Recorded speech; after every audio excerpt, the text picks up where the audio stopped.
Finally tonight, it is official. Indonesia's world-renowned Komodo Island will be closed to the public starting January next year.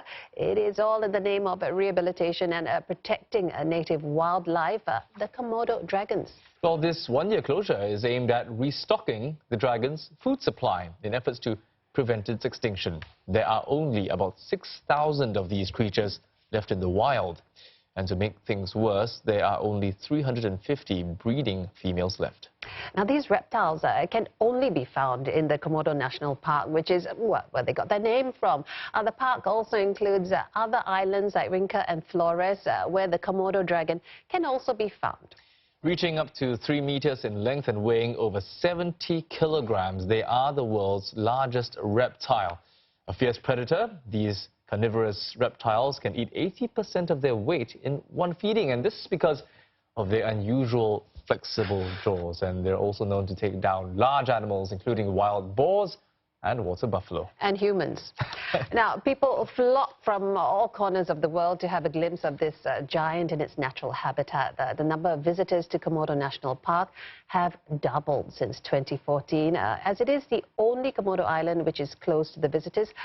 Here's a tip. People can still see the Komodo dragons in their natural habitat on those other islands that we mentioned. Our correspondent in Jakarta, Chandni Batvani, has more.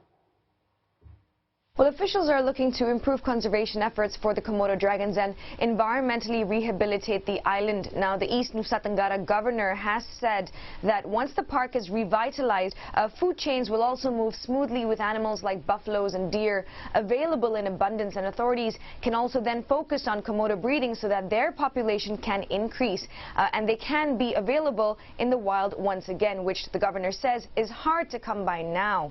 Officials are also looking to plant more endemic trees and arrange for flower gardens, and a budget for about $7 million has been prepared by the government to carry out this plan for overall rehabilitation. Now, it's worth noting that this isn't the first time talk of closing the island has come up.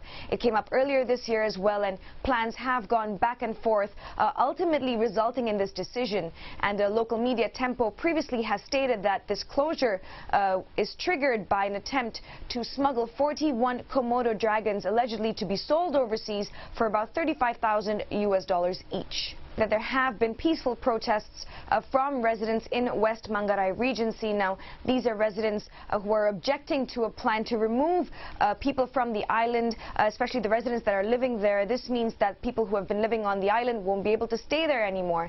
And according to the protesters, they have lived within the national park and they have supported the island's conservation efforts and tourism development for years. And they're concerned that closure of this island for a period of 1 year currently planned, that will take away their source of income.